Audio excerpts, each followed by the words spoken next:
my brother would be like, like Jimi Hendrix.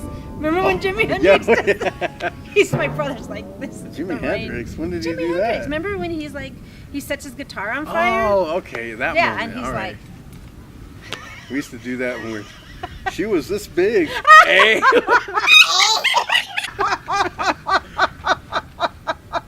Yeah.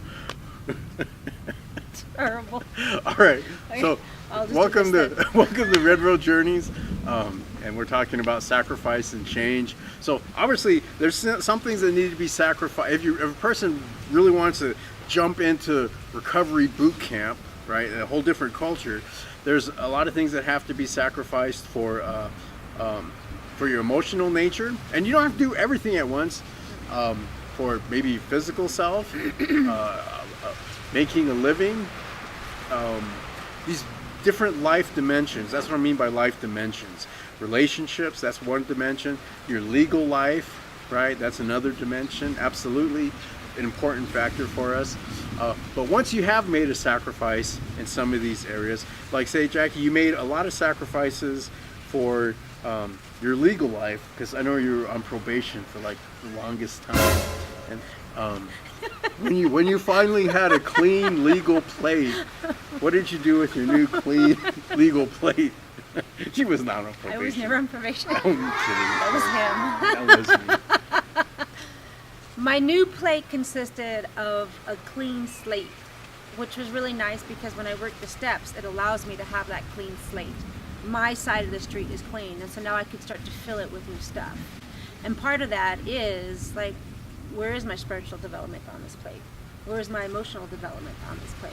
Where's my fun side on this plate, right? All this stuff that can come into play. And again, it doesn't mean it happens overnight. It just means, oh, you know, I like to go to dances. I love doing two-step. You know, I had to learn it. It took me 2 years to learn it.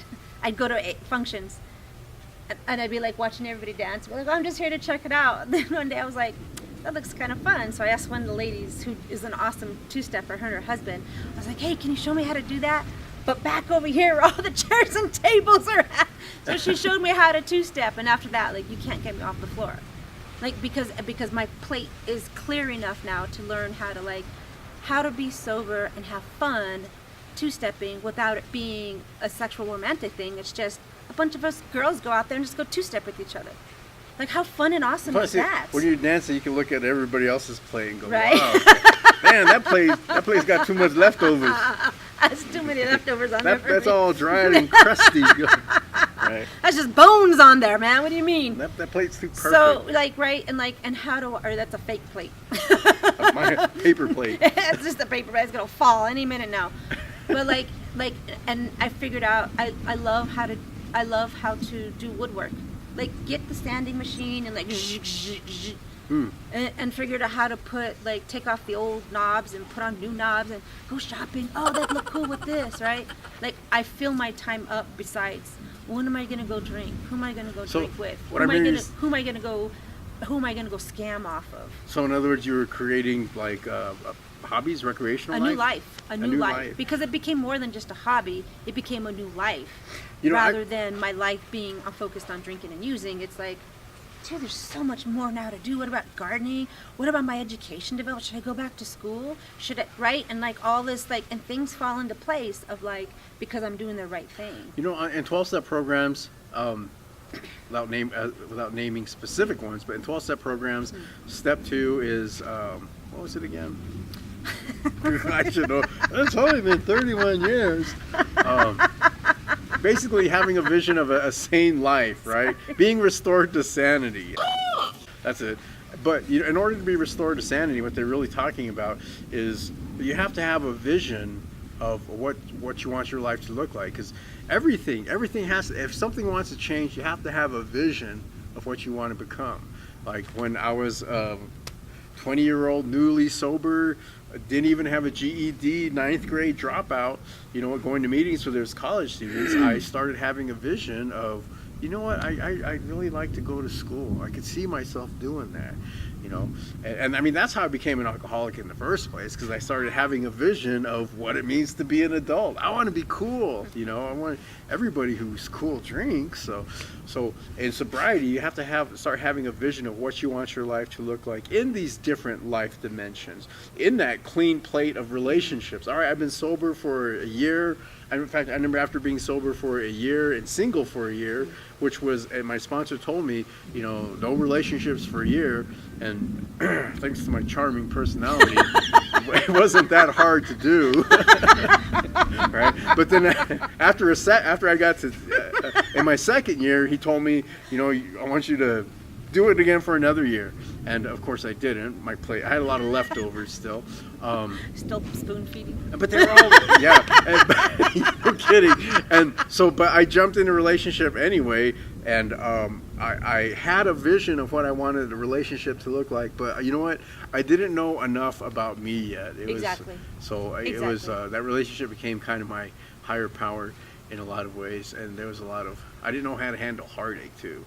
So in different life dimensions, it could be making a living, all right? Having a vision of how do you want to make a living? When I started college, being a classical guitar student, that's not much of making a living. I mean, if you really apply yourself. And then, you know, after I couldn't pass sight singing, and you have to pass sight singing no matter what your instrument is as a music major, I really started having a vision of, all right, so I'm in a rare opportunity of college. How do I want to make how do I want to make a living, you know? Not rich, but just how do I want to make a living? And you know, that's interesting that you say that too, because my original field is early childhood, and but even when I was drinking, it was my original field, and I got sober, and I kept that my original field because it was a safety net for me. There could have been other things I probably could have explored, like brain development, psychology. Like I was into those things, photography. I was into some of that stuff. Yeah. But the scared me was like, but I know early childhood, and I know how to get into this groove of early childhood.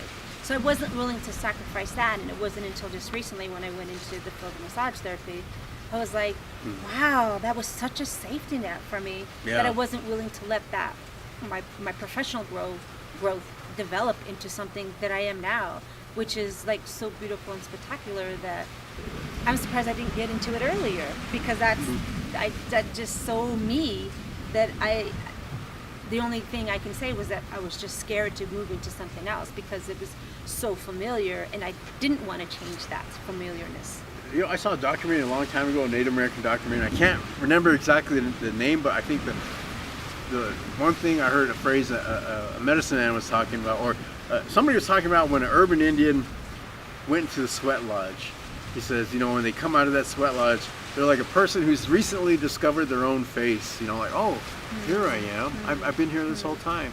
When a person quits drinking, and you kind of make some sacrifices so your plate's getting cleaner, you know what? We become like a person. We have the opportunity to rediscover who we are. You know, but you have to have that vision.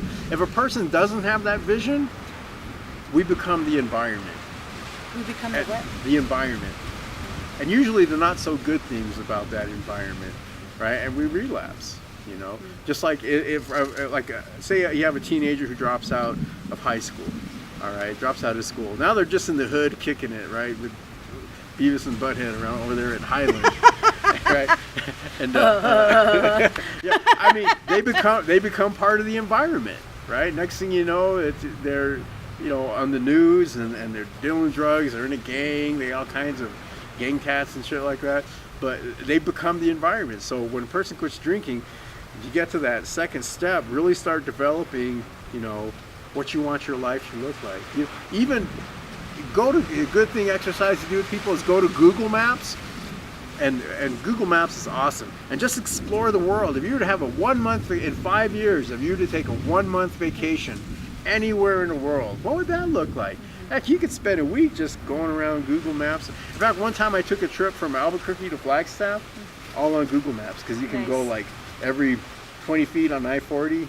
So I just had my big drink there, and I was like listening to music, and I just kept click, click, click. And it took about 5 hours, and it was like just like driving from here to Flagstaff. Interesting, yeah. And that's the other part that my plate became filled with. I was joking. I was like, yeah, that's cool, man. Click. Sorry. Stupid. I am. I'm like, that's cool.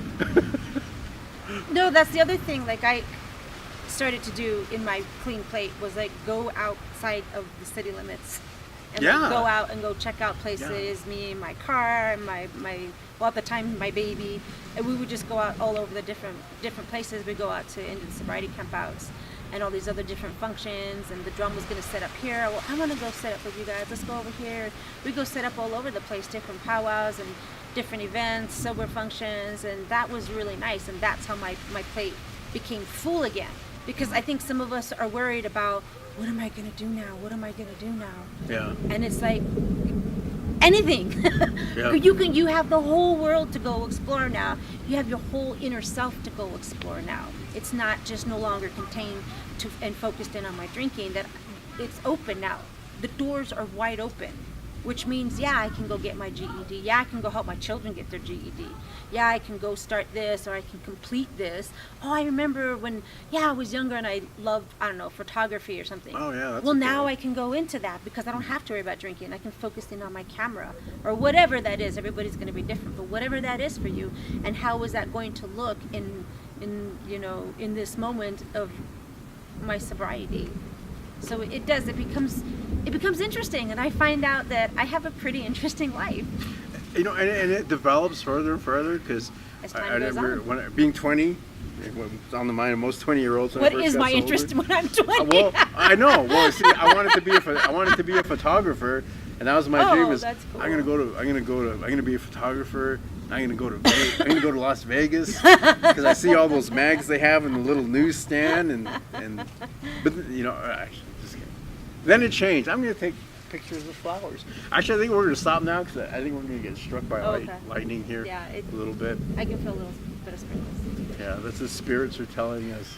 Stop bullshitting. Fine. Show's over. That's a good way.